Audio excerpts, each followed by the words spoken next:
Welcome back to another edition of Pod-ject Breakout. I have myself, Graham, and most importantly, Ben Stoker. There we go. How you doing, Ben? You all right, mate? Not too bad, yeah, not bad at all. Yes, yeah.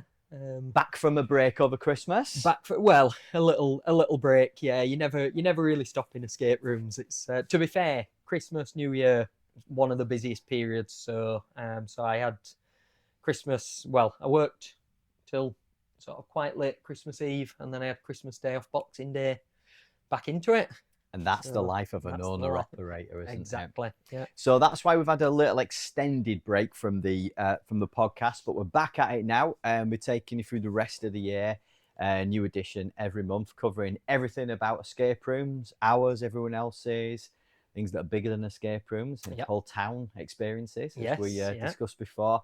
And talking about some of the other wonderful operators. So whether you're a gamer, an enthusiast or an owner, this is the place for you. Exactly. Ben's got something to tell me that I don't even know what it is. Is this now a good time to do it, or do you need a big reveal, or do you need a run up? Do you want me to warm you up? No, it's so I think the last podcast we did, and we were obviously discussing other places and other experiences out there and things, and I'd made a little bit of a joke about us being sponsored by the Escaporium because I always seem to Did they get a mention?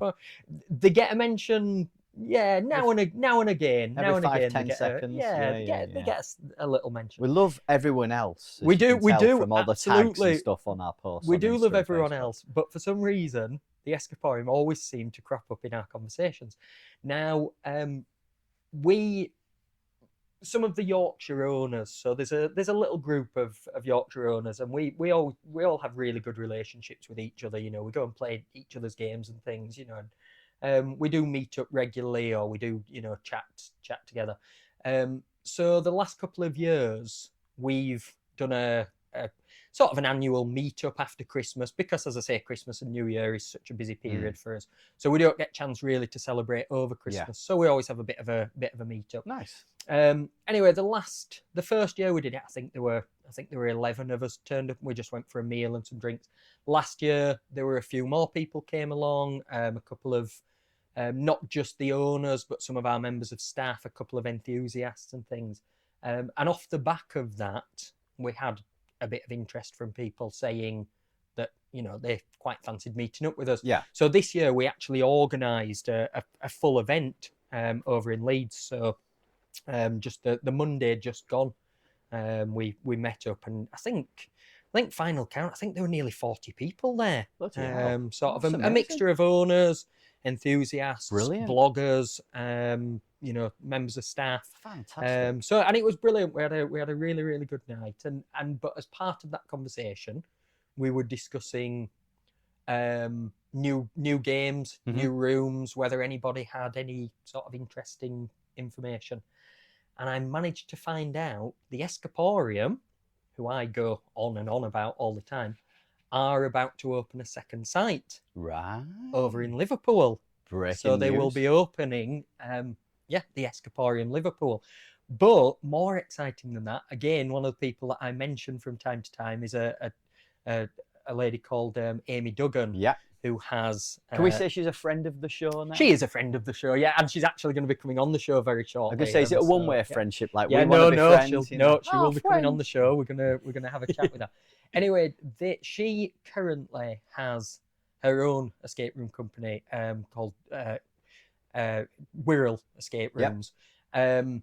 And it turns out their game, one of my favourite games, Curse of the Golden Lion, they're actually joining up with the Escaporium and are going to be opening the Escaporium Liverpool. And she is going to be, as far as I'm aware, going to be running that site, but they're actually moving Curse of the Golden Lion over to the Escaporium. It will become part of the Escaporium family. Nice. And as an addition to that, they're actually doing a sequel and a prequel to the game. Ooh. So if you've never played Curse of the Golden Lion, you'll be able to play it as a standalone game, or for enthusiasts or people that want, we talked about having, when we discussed Phantom Peak, We talked about having these full day experiences, you know, and there are some other companies out there that do sort of, you know, games that are joined together. Can You Escape in Weatherby? Yeah.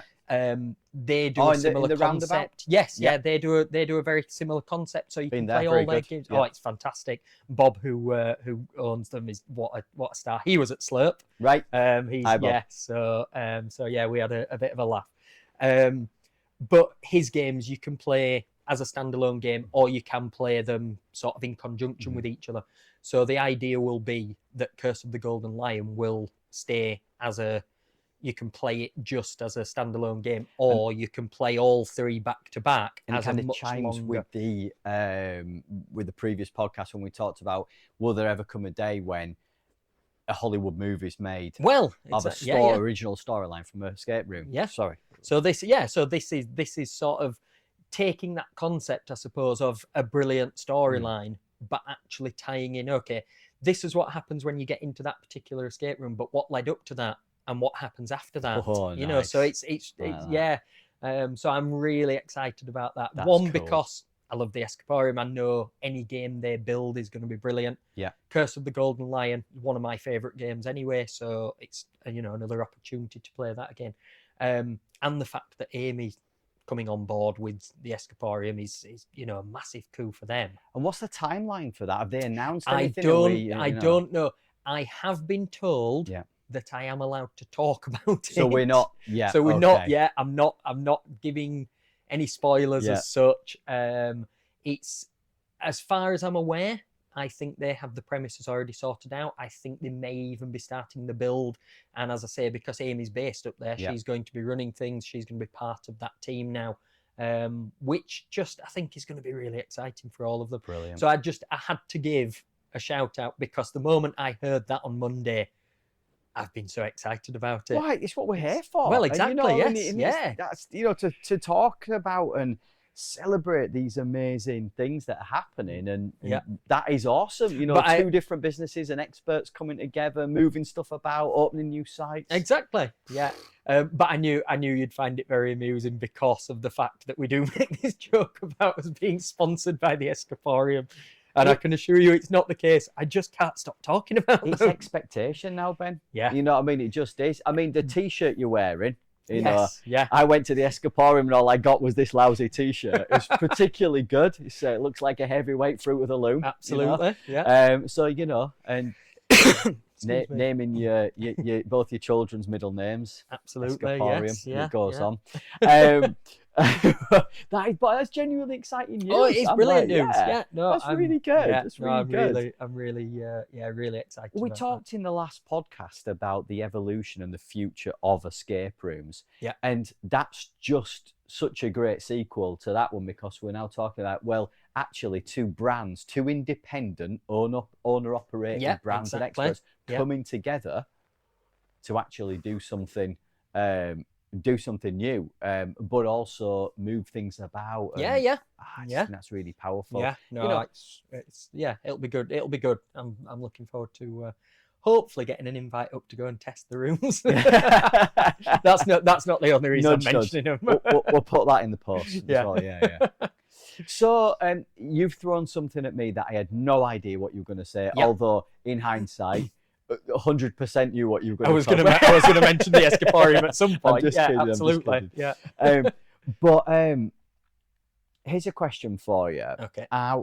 I've always been a magazine aficionado. Okay. And obviously I'm a former journalist as well, and growing up writing for stuff and seeing how things have changed. But I still do love, in those few places that still exist, where you see a rack of magazines, and you see how niche some of those titles are. And obviously doing what I do now on the other side of the fence, trying to get media coverage in different titles, you forget how many titles there are. Industry titles, shall we say. Is there a magazine that you're aware of, and like a monthly title for escape rooms? No, not that I'm aware of. Not a magazine or anything. Nothing that I know of that's published. Sort of. There are blogs out there. There are websites sort of dedicated. So things like, Escape the Review, those sort of things. Thank you very much for including our very own room in there. Oh, for the second absolutely, year yes, running. yes. To, Yeah. Oh, I was very what pleased they with called the lady who runs it. who. Who's No, the- no, that's no. So I'm getting confused. No, you're confusing me now. I know. No, Escape the Review is Toby Powell. Toby, sorry, Yes, Toby. yeah, Toby. so I've Toby got someone Powell else runs that. thinking, yeah. No, Thank you the very much, other Toby. one is the other big sort of blog is Brit of an Escape Habit, and that is Amy. That's Amy who's as going well, yeah. who's going across to the Escaporium. There you go.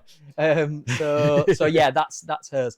But there are a couple of others where I had some people in recently to play Operation Clear Safe, Yeah. and they have an online blog called Escaping the Closet. Yes, and seen that one, yeah. fantastic. In fact, they've visited me a few times to play all the games. They actually brought someone else along with them, who again is another reviewer and another enthusiast. So there is a lot out there, but we don't have a magazine. But we don't have a magazine. Because obviously now every print edition is a digital edition now. Well, exactly, yeah. Download, you can read on your Amazon subscription, or you can do it through Readly and stuff like that. And I think because escape rooms are still, I know you say, that a lot of those magazines out there are, quite niche, and I suppose they are. And Ben, they really, really are niche. Yes, I mean, niche doesn't even cut the description of niche. Oh, really? Some of those, right. mate. So I don't know. Maybe there is a place out there, but I could be wrong. If any of the listeners know of anything, then get in touch. Let us know. But I've certainly never come across one. Or if we've got a sugar daddy or sugar mummy who's got a ton of money that they want to invest. We can write some articles for you. Yeah. We'll do a podcast. Yeah. A YouTube channel. Yeah. No, it's just something that I thought about because, we're talking about, there isn't that many escape room podcasts out there, but there is a lot of people who play escape rooms. Well, yeah. So, I think it's a slow burner. Like, I think the key thing with podcasts is to do them, make them relevant and keep them going. Yeah, be consistent. Exactly. Yes. Yeah. And if there's room for that, maybe there's room for something else. Because the industry is so creative and they're in so many places, just thinking it's it's still ready to explode almost. So anything that you've picked up over, obviously been slammed over Christmas and your 48-hour break that you had briefly over Christmas, in the world of escape rooms, or anything else that's moving and shaking? No, nothing. I mean, nothing major. I mean, there are new rooms cropping up all over the place. There are new companies cropping up. And as I say, I think we're coming into the new year, so I think a lot of places will be expanding. A lot of places. I have heard, there are discussions on sort of some of the forums and the communities that I'm part of various new things that are cropping up. But no, nothing major that I can think of at the moment. So no. It's one of the things that we did in lockdown. With, and I won't name them where we got it from, with mixed enjoyment and success, was the escape room at home. Yes. Now, so when you say an escape room at home, so we did a few over lockdown. Yeah. And now the funny thing is, obviously, I build escape rooms, I design escape rooms, and I go play a lot of escape rooms. My family, to be fair, my son Finley, he's quite into them, and he's played a few games with me. In fact, he actually came into work with me at the weekend because nice. He's wanting to be trained up to run some of the games and things. But my family are not massively into escape rooms. Yeah. I mean, my wife in particular, I think she's only a played busman's holiday. Well, she's only played maybe 4 or 5. Right. 3 of my games. Yeah. And 2 that I've sort of dragged her along with friends or family and things. And she enjoys playing them, but she enjoys it for the social side of things. She likes coming, so she's a teacher, so she she comes along with some of her sort of teacher colleagues. They play the game and then they go out for some food and some drinks and things. She's more interested in escape rooms because it's a chance to get together with her friends. Yeah. They go in the escape room. Some of them take it very serious and are really into the puzzles. She just likes to laugh at what's going on and have a bit of a wander around, and she's more interested in just the social aspect and then going for a drink and some food afterwards and things. But we did do a few what I would call play at home games over lockdown. Now, some of them were the ones that are sort of pen and paper. Yeah. You send off, they send you a package out. Yeah. And it's a bit like we talked in a previous podcast about the old choose your own adventure books. Yeah. So it's that sort of thing. And if you can't figure something out, you can then look in the pack and it'll give you a clue, or keep your finger on last page. Yeah, exactly. Or if all else fails, Mm. you can look at the back and it'll give you the answer and you can move on with the Mm. puzzles. We also played some online games. That's what we did. So these had been set up by various companies, and they were run as an escape room. They took place in an actual escape room, but you weren't in the game with them. Are you thinking more of the virtual ones? Ours was basically a bunch of slides. Right. You know, so if you did this, you get a code and then you'd be able to access the next. So we did a few basically of those. a few websites with passwords on. Yes, yeah. And it weren't great. I think there was a real mixed bag. Yeah. We played. We only did one. We played a couple of games that were. It sort. I suppose it scratched that itch. You know it. And then we played a couple of games that were absolutely brilliant. Yeah. And interestingly, because they were so good, some of those companies have actually kept them, so you can still book them on their website. Excellent. So although they are now back up and running, and they're running, in-person escape rooms as they always did prior to COVID, they still have the option for you to go online and play, which is really good if you've got a group of friends who live quite far apart, or you've got family, together. or and you want to do something together. So there are still companies out there that do that. I don't know how many of them are necessarily still developing more games and new games, or whether it's just the games that they developed over COVID that are still available. I mean, in fairness, we were that desperate that I downloaded a game version of The Chase. Oh, really? And then something really weird happened that we played it for my daughter's birthday, and she got 21 questions right in a row. Right. And there's no way she's smart enough to do that, especially during COVID, where her education consisted of me. I'm assuming she doesn't listen to this podcast. No. Because if she does, I can't believe that you've just said that, because I look at her and think, well, she obviously gets the brains from her mother. Careful now. Edit that out. She's, we won't talk about that. She's hormonal. But we did this online thing, and I think the thought of doing it and the excitement about having something different to do was really good. I think perhaps it didn't fulfill what we were looking for, but I think other things out there would. Yeah. Interestingly enough, it then gave us an itch to go out and buy and download the Sherlock Holmes computer game on the PlayStation, which is very in keeping with an escape, because it's a load of, it's a first-person role-playing problem solver. Yeah. What it got me thinking about, and that correlation between, novels and films, but then going to the cinema compared to streaming at home, is it the same as going to do an escape room live or doing a virtual one? Is it ever going to be the same? Is it ever going to replace it? For me personally, no.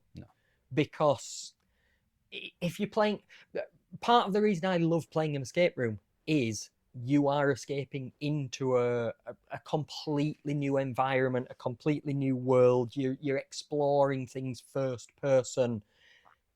At home, on a screen or on a computer, or I suppose if you've got a really good VR setup, and you've got the mask on, and you've got the headphones, and you can fully immerse yourself, then you can look around and you feel like you're there. You got Oculus, PlayStation, VR, exactly. There's a lot.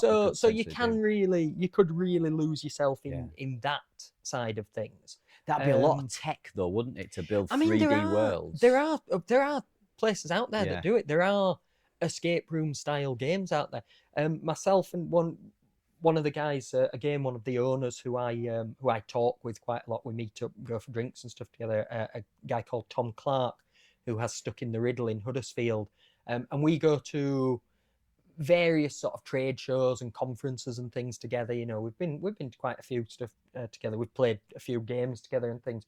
And some of the exhibitions we go to, they have sort of VR setups and things, and we've actually played some of the games, because at one point I had looked at possibly doing something like that as an addition to the actual escape rooms we have.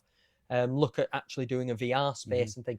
And some of the games that we played one in particular where we did really have to sort of work together. You know, you worked in conjunction with each other, and some of the puzzles were fantastic. They did rely on both of us interacting, and but again, it still felt restrictive, and it just didn't.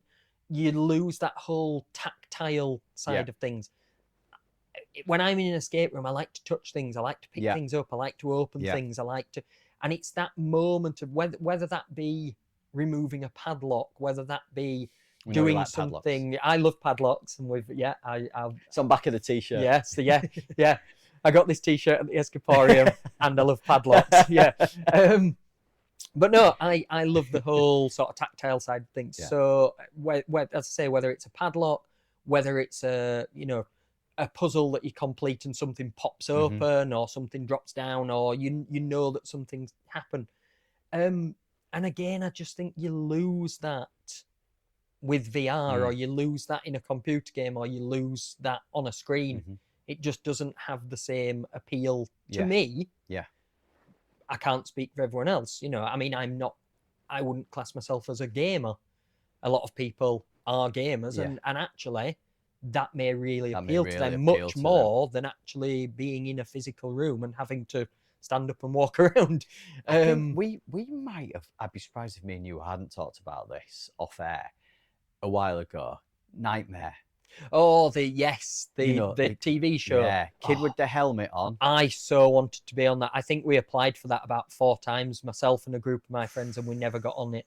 What a program. Absolutely Where brilliant. Am I? So ahead of its time. I know, right? Yeah. Green screen. But I remember watching it on the screen. Yeah. And watching some of these things, and it blew my mind. I'm thinking, how is he walking across that bridge? What happens if he falls off? Do you remember the tarantula and the talking wall and stuff, and you just put the food in your satchel? Yeah. But there were 3-4 kids controlling another kid. Yeah.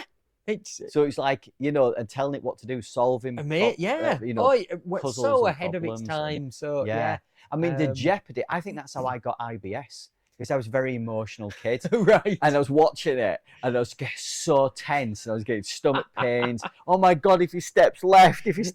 All because of Nightmare. Yeah. Or there would be like some sort of freak who were, like an extra on Return of Jedi who never really made it, and then would come on as like a really wonky looking character that were a bit much. And I think there was a scary woman, and there was the guy with the beard and the fire. And then at the end, at the end of each episode, a pause, wasn't it? Yes. Like, God, they get another IBS pain. No, it was incredible. It was, Do you know? Funnily, we were talking about this at SLERP, right? At the escape room meetup that I went to on Monday. Not necessarily Nightmare, but we were talking about old TV programs, sort of from back in the day, and things that I suppose had an escape room element to them, or had some sort of physical element to them. So I always remember when I was growing up, I remember the Krypton Factor. Yeah. I so think they need to bring that back. What element of the Krypton Factor do you remember the most? There were 2. Go on. So I remember the assault course. Yeah. Always remember this. And I remember them having to land a plane. Exactly. Yeah. They were the two. If you wind forward a little bit, and I don't want to go too far across the line, but that sounds like some sort of terror training camp now, doesn't it? You know what we've lived through.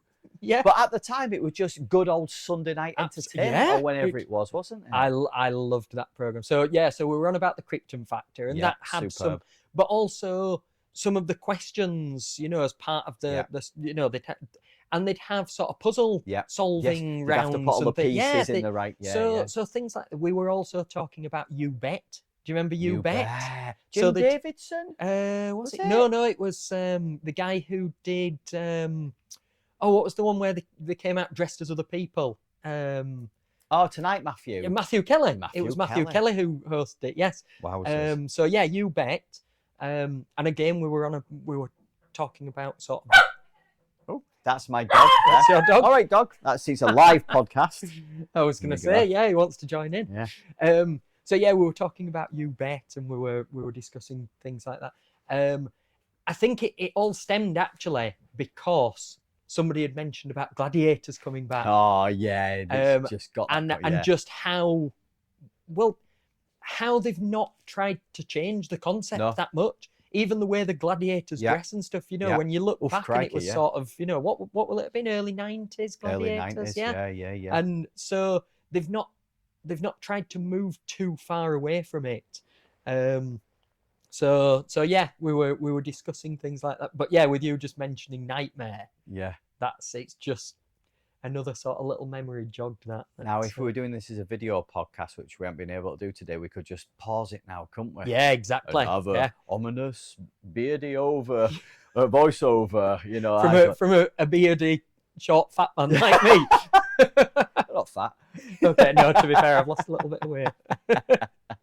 Oh, mate, listen, thanks very much for joining us again on the podcast. No problem at all. We've rattled for along hosting. there. No, it's been great.